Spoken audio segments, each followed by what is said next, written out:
calculate the average current draw from kilowatt hours used in a given period, it's important to follow the correct steps. The example provided is 1000 kilowatt hours used in a 28-day period. Firstly, convert kilowatt hours to watt hours.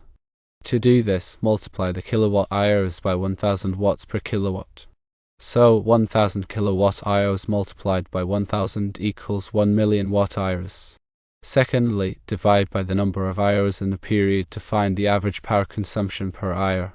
To do this, divide the total watt hours by the number of days multiplied by the number of hours per day.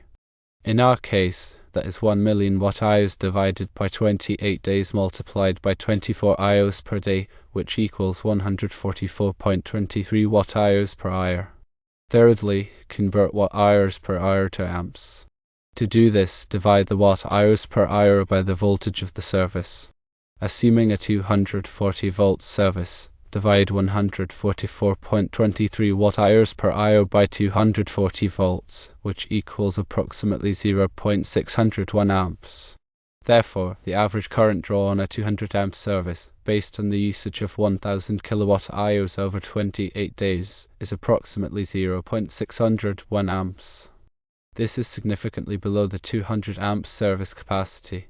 Remember that this calculation provides an average current draw.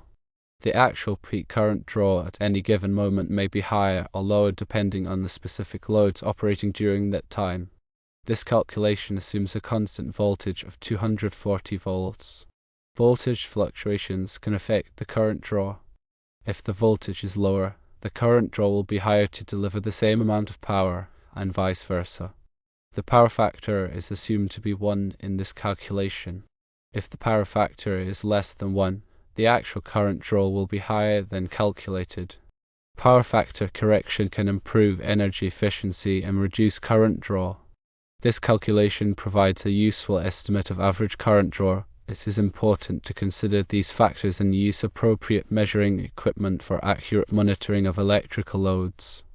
Understanding these calculations can help with energy management, load balancing, and ensuring that electrical systems are operating within their rated capacities.